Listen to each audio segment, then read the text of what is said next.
Hello dear students, welcome back. आज आपका दूसरा दिन है क्लास 11 के साइंस के बच्चों का और मैं हूं आपका टीचर जितेंद्र कुमार, आपको फिजिक्स पढ़ाने के लिए। कल हम लोग शुरू किए थे क्लास 11th। सब्जेक्ट हम क्या पढ़ा रहे हैं आप लोग को? फिजिक्स।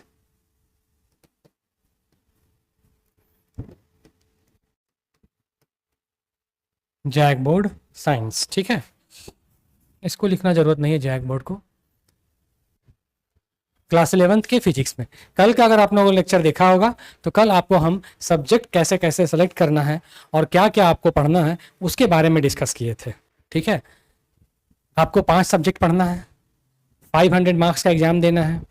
आपको ये भी बताए थे कि आपको हिंदी और अंग्रेजी दोनों में समझाया जाएगा, लेकिन आपका जो नोट्स कंप्लीट होगा यहाँ जो प्रोवाइड कराया जाएगा वो इंग्लिश में है और हम कोशिश करेंगे कि उसी नोट्स को हम लोग हिंदी में भी रेडी करके आपको प्रोवाइड कराएं, ठीक है। तो आपको लैंग्वेज के लिए कोई टेंशन लेना नहीं है, बस आपको कंटिन्यू क्लास अटेंड करना है, लेक्चर्स को देखना है और असाइनमेंट वगैरह जो हम आपको प्रोवाइड करेंगे देंगे उसको बनाकर रेडी करना है, बस यही काम है। तो कल जो बच्चों का क्लास मिस हो गया है उनके लिए हम दोबारा बता दे रहे हैं। आज फिजिक्स में आपका 70 मार्क्स, पूरा जो पेपर है फिजिक्स का ये 100 मार्क्स का है।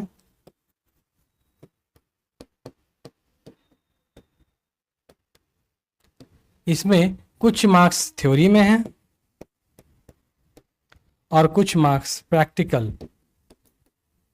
जनरली 70 का थ्योरी होता है, 30 का प्रैक्टिकल होता है। ये 12th क्लास का फाइनल है। 11th क्लास में यही चीज रहता है, बस थोड़ा डिफरेंस हो जाता है। पढ़ना है आपको पूरा, लेकिन आपको केवल ऑब्जेक्टिव क्वेश्चन सॉल्व करने हैं, एमसीक्यूज। कल आपको हम बताए थे कि 11th क्लास का जो पैटर्न है एग्जाम का उसमें केवल एमसीक्यू क्वेश्चन ही पूछे जाते हैं और सब्जेक्टिव क्वेश्चन इसमें नहीं पूछा जाता, ठीक।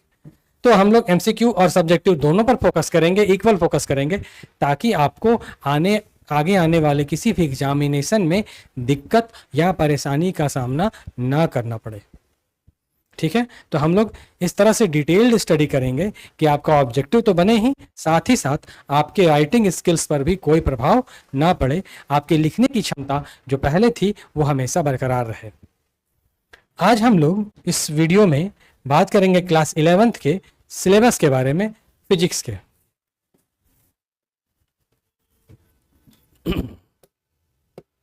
सीरियल नंबर यहां लिख देते हैं, यहां पर आपका रहेगा यूनिट नेम। यहां पर बच्चों हम लोग चैप्टर नहीं बोलकर यूनिट बोलते हैं। आप पढ़ते होंगे 10th क्लास में फिजिक्स, केमिस्ट्री, बायो पढ़कर आए हैं आप, वहां पर चैप्टर 1, चैप्टर 2, चैप्टर 3 इस तरह से था। बिल्कुल सही बात है। यहां पर क्या है, बस चैप्टर की जगह आपको यूनिट वर्ड यूज करना है, यूनिट बोलना है। यूनिट बड़ा होता है और उसके अंदर छोटे छोटे चैप्टर्स होते हैं, ठीक है। आप ध्यान देंगे, 2 क्लास आप पढ़कर आए हैं, 9th क्लास, 10th क्लास। यहाँ पर आप जब आ गए तो आप पढ़िएगा 11th और 12th, यही 4 क्लास के बारे में है। अब इन चारों में एक गहरा रिलेशन है। क्या रिलेशन है? जिन चीज़ों को आपने 9th में पढ़ा है, फिजिक्स की मैं बात कर रहा हूँ, सब्जेक्ट फिजिक्स है हमारा, तो हम लोग बात हमेशा फिजिक्स की ही करेंगे। जो सब्जेक्ट, जो टॉपिक के बारे में आप लोग 9th क्लास में पढ़कर आए हैं, वही सब टॉपिक आपको कहाँ पढ़ना है? 11th क्लास में। दूसरा, 10th क्लास में आप जो पढ़े हैं फिर से उसको आप नेक्स्ट ईयर रिपीट करेंगे 12th क्लास में। तो इसका ये बताने का मेरा मकसद ये है कि आप पुरानी पढ़ी हुई चीज़ों को भूलिएगा मत, उसको याद रखना है और उसी को हम लोग आगे लेकर चलेंगे। बस अंतर यही है कि पहले आप बहुत ही शॉर्ट रूप में, बहुत ही संक्षिप्त रूप में पढ़े हैं स्कूल में, स्कूल लेवल पर, लेकिन आप इंटरमीडिएट पर आ गए हैं, आईएससी कर रहे हैं, तो यहाँ पर आपको चीज़ों को थोड़ा डिटेल में पढ़ना होगा, थोड़ा एलोबरेट करके पढ़ना होगा। चीज़ वही रहेगा लेकिन उसको एक्सप्लेन करके पूरे विस्तार से हम लोग पढ़ेंगे। कल आपको हम बता रहे थे कि 10th क्लास में एक बुक एनसीईआरटी का था, उसी बुक में फिजिक्स, केमिस्ट्री, बायोलॉजी तीनों साइंस का पेपर था। अभी यहाँ पर क्या है, कल का वीडियो आप देख लीजिएगा, 5 पेपर आपको देना है, उसमें फिजिक्स अलग है, केमिस्ट्री अलग है, बायो अलग है, तीनों अलग अलग पेपर है, तीनों की किताबें अलग अलग है, थोड़ी मोटी मोटी बुक्स हैं। तो आपको घबराने की जरूरत नहीं है, हम आपके साथ हैं, पूरा सहयोग, पूरा सपोर्ट, पूरा गाइड मेरा आपके साथ रहेगा। आपको हम ये समझा दिए, आपको याद रखना है, पुरानी पढ़ी हुई चीज़ों को, स्कूल में सीखी हुई बातों को भूलना नहीं है, उसी को फॉलो करके आगे बढ़ते जाना है। बात आती है बच्चों फिजिक्स की। तो पहले आपको ये जानना जरूरी है कि आखिर फिजिक्स होता क्या है, हम लोग इसमें क्या पढ़ते हैं, किसको फिजिक्स बोला जाता है। तो बहुत ही सिंपल सा इसका आंसर है बच्चों कि हमारे आसपास जो घटनाएं घटती हैं, हमारे प्रकृति में, जिस वातावरण में हम रहते हैं, वहाँ जो घटनाएं हमारे आसपास घट रही हैं, उसके बारे में हम लोग विज्ञान की जिस शाखा में, साइंस के जिस ब्रांच में स्टडी करते हैं, उस ब्रांच को बोला जाता है फिजिक्स, भौतिकी। जैसे एग्जाम्पल, अभी हम बोल रहे हैं, आप सुन रहे हैं, तो ये बोलना और आपका सुनना ये एक घटना है। आप भी अपने आसपास बोलते हैं तो कोई आपकी बातों को सुनता है, तो ये एक घटना है। अभी हम जिस रूम में पढ़ा रहे हैं, यहाँ पर भरपूर मात्रा में लाइट है, तो लाइट आ रही है, कैसे आ रही है, कहाँ से आ रही है, क्यों आ रही है, ये हमारे आसपास होने वाली घटनाएं हैं। कहीं दूर से कोई बाजा, कोई साउंड बहुत तेजी से गाना बजते हुए जा रहा है, आपको सुनाई देता है। जब वो आवाज़ या जो प्रचार का बॉक्स है या गाड़ी है थोड़ा दूर चला जाता है, तो आपको थोड़ा धीरे सुनाई देता है। तो ये सब घटनाएं क्या हैं, यही सब घटनाओं के बारे में हम लोग जहाँ पढ़ते हैं, उसी का नाम है फिजिक्स। बरसात के दिनों में, वर्षा ऋतु में आप देखते होंगे, पानी बरसता है तो उसके बाद रेनबो बन जाता है, 7 कलर्स का रेनबो होता है, ठीक, उसमें 7 रंग होते हैं। तो वो रेनबो कैसे बनता है, कभी आपने सोचा? ऐसा तो नहीं है कि भगवान बोलते हैं तथास्तु रेनबो बन जाओ तो रेनबो बन जाता है, ऐसा नहीं है। उसके पीछे साइंस है, और साइंस में कौन सा है, फिजिक्स है। हम लोग पढ़ेंगे आगे कि रेनबो कैसे बनता है, आपने भी स्कूल में पढ़ा होगा, फिर से हम उसको आगे पढ़ाएंगे। 9th क्लास में आप जो जो पढ़े थे, बस वही चीज़ अभी आप देखिएगा, हम सिलेबस के रूप में यहाँ पर लिखने जा रहे हैं।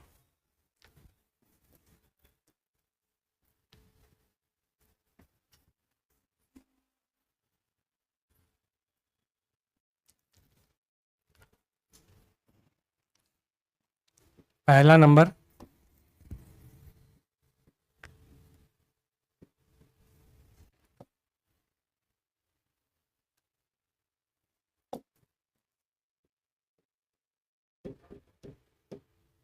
फिजिकल वर्ल्ड एंड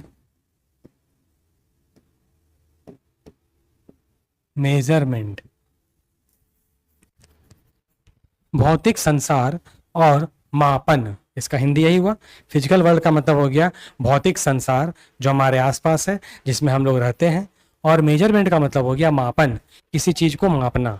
तो पहले यूनिट में हम लोग इसी के बारे में पढ़ेंगे, हमारे आसपास कौन कौन सी चीज़ें हैं, किसको भौतिक राशि बोला जाता है, किसका यूनिट क्या होता है, किसका मात्रा क्या होता है। ये हमारा पहला यूनिट कंप्लीट हो गया। दूसरा यूनिट इसका नाम है काइनेमेटिक्स।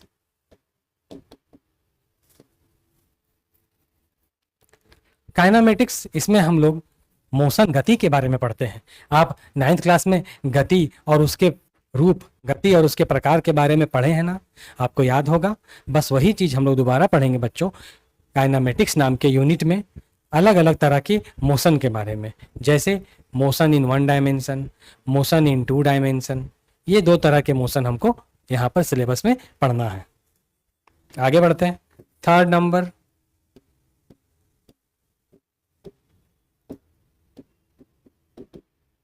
Laws of motion.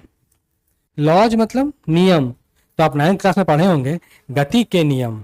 आप ये भी याद होगा आपको कि गति के नियम किसके द्वारा दिए गए थे, किस साइंटिस्ट, किस महान वैज्ञानिक ने हमें गति के नियम के बारे में बताया था। 3 गति के नियम हम लोग बहुत दिनों से पढ़ते आ रहे हैं, और उस महान वैज्ञानिक का नाम है न्यूटन। न्यूटन का प्रथम गति नियम, द्वितीय गति नियम और तृतीय गति नियम, 3 नियमों को हमने यहाँ पर पढ़ा है लॉज ऑफ मोशन में।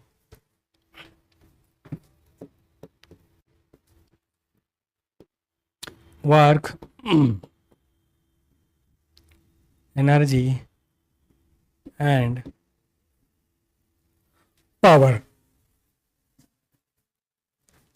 इसका हिंदी होगा कार्य, ऊर्जा और शक्ति। ये चैप्टर भी आप 9th क्लास में पढ़ चुके हैं। अगर आपको ध्यान में होगा तो आपको याद आ जाएगा कि हम ये चैप्टर सर पढ़ चुके हैं। गति, माफ कीजिएगा, कार्य, ऊर्जा और शक्ति।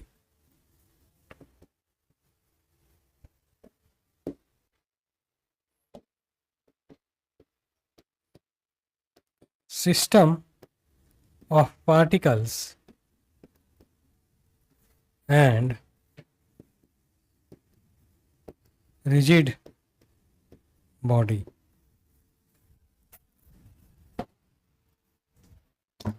ये हो गया 5वां number.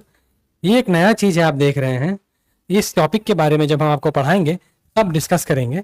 System of particles, particles का मतलब कण, जो हमारे आसपास हमारे जितनी वस्तुएं हैं, जो भी चीजें हम देखते हैं, उसके बारे में वो किनसे बनी हुई है। तो छोटे छोटे कण से बनी हुई। जैसे ये पेन आप देख रहे हैं, तो ये पेन किससे बना हुआ है? आप बोलेंगे सर प्लास्टिक से बना हुआ है। प्लास्टिक किससे बना हुआ है? तो प्लास्टिक छोटे छोटे छोटे छोटे कण से मिलकर बना है। उन्हीं के बारे में हमें यहाँ पढ़ना है। रिजिड बॉडी, रिजिड बॉडी का मतलब होता है कठोर वस्तु।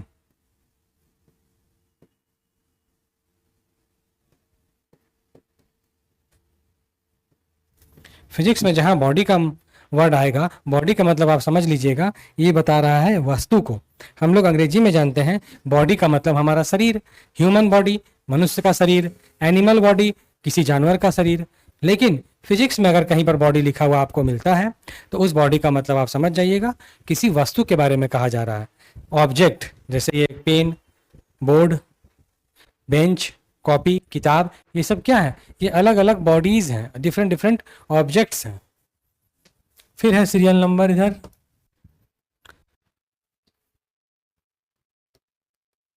Unit name 6।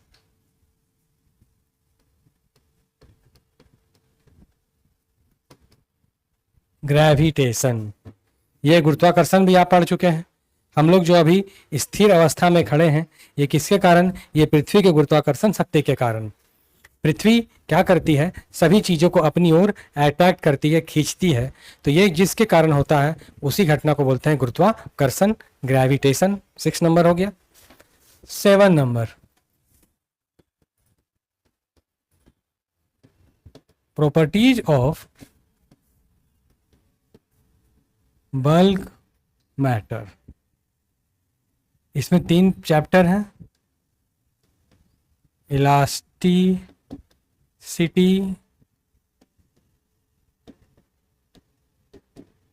सरफेस टेंशन,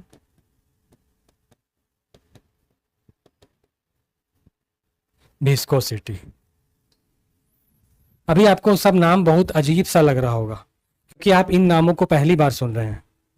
तो घबराने की बात नहीं है। जब हम लोग वहां पर पहुंचेंगे, लाइन से हम लोग पढ़ते चलेंगे एक एक चैप्टर को। जब यहाँ पहुंचेंगे तो इसके बारे में डिटेल से आपको हम बिल्कुल विस्तार पूर्वक और सरल भाषा में समझाएंगे। इसमें आपको टेंशन लेने की जरूरत नहीं है। 8 नंबर, हीट एंड थर्मोडायनेमिक्स।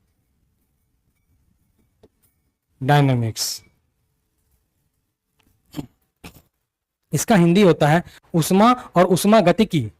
अब हिंदी आपको कल हम समझा रहे थे कि साइंस की पढ़ाई 10th क्लास तक हिंदी में आसान है, और 10th से जैसे आप आगे बढ़ते हैं 11th 12th, तो साइंस की पढ़ाई उसमें ज़्यादा आसान है इंग्लिश में, 11th में और 12th में। इसलिए आप कोशिश कीजिए। शुरू में थोड़ा आपको अजीब लगेगा, अटपटा सा लगेगा, लेकिन धीरे धीरे प्रैक्टिस हो जाएगा। रोज़ हमारा क्लास चलेगा तो आपको धीरे धीरे सब बातें समझ में आ जाएंगी। 9th में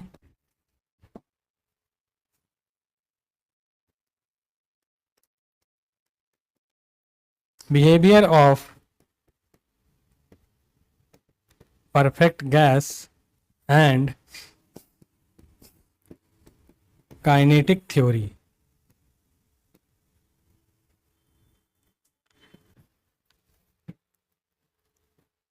अभी तक जितना यूनिट आप यहाँ देख रहे हैं, इसमें सबसे छोटा यूनिट यही है, 9th नंबर वाला। बहुत ही आसान है। इसमें हम लोग को गैस के बारे में पढ़ना है, और गैस से रिलेटेड जो जो लॉ होते हैं, जो नियम होते हैं, वो हम लोग यहाँ पर डिस्कस करेंगे। और सबसे अंतिम में आपको पढ़ना है बच्चों, oscillation and waves. Oscillation and wave, waves का हिंदी होता है तरंग और ऑक्सीलेशन का हिंदी होता है दोलन। जैसे आप पेंडुलम देखे होंगे, घड़ी भी देखते होंगे, जहाँ पर ऐसे एक नीचे एक पेंडुलम जैसा लटकते रहता है, घूमते रहता है, तो उसको हम लोग बोलते हैं ऑक्सीलेशन। और वेव का मतलब होता है तरंगे। तो ये आप देख रहे हैं, इसको आप नोट डाउन कर लेंगे अपने नोटबुक में, पहला से लेकर 10, यही 10 यूनिट हम लोगों को क्लास 11th में फिजिक्स में पढ़ना है। ठीक है। अब दूसरी महत्वपूर्ण बात, फिजिक्स को समझने के लिए मैथ्स जानना बहुत ज़रूरी है। जिन बच्चों का मैथ्स स्ट्रांग होता है, जो तेज़ी से मैथ्स बना लेते हैं, जल्दी से मैथ्स समझ जाते हैं, उनके लिए एक प्लस पॉइंट है कि उनको फिजिक्स भी बहुत जल्दी समझ में आ जाएगा और फिजिक्स उनको बहुत ईजी लगेगा। तो फिजिक्स को समझने के लिए मैथ को स्ट्रांग करना ज़रूरी है। अब हम कल से क्या करेंगे, आपको पहले थोड़ा बेसिक मैथमेटिक्स पढ़ाएंगे, जिसकी ज़रूरत फिजिक्स को समझने के लिए और उसके चैप्टर्स में फॉर्मूला डिराइव करने के लिए, थ्योरी समझने के लिए पड़ती है। तो पहले हम लोग फिजिक्स को स्टार्ट करने से पहले मैथ्स थोड़ा सा पढ़ेंगे। मैथ आप 10th क्लास में ही पढ़कर आए हैं, ट्रिगोनोमेट्री पढ़े हैं, मेंसुरेशन आप पढ़ चुके हैं, कोऑर्डिनेट ज्योमेट्री आप जानते हैं, अलजेब्रा आप सब पढ़ चुके हैं। तो इन सब चीज़ों को हम दोबारा से, जिनकी ज़रूरत है, जिस फॉर्मूला की आवश्यकता है, उसको हम कल से शुरू करेंगे डिटेल्स में 1 by 1। और उसके बाद जब बेसिक मैथ आपका कंप्लीट हो जाएगा तो हम लोग यूनिट 1 फिजिक्स को शुरू करेंगे। ठीक है बच्चों, आज यहीं तक, आज का वीडियो हम लोग यहीं एंड करते हैं। Thank you very much.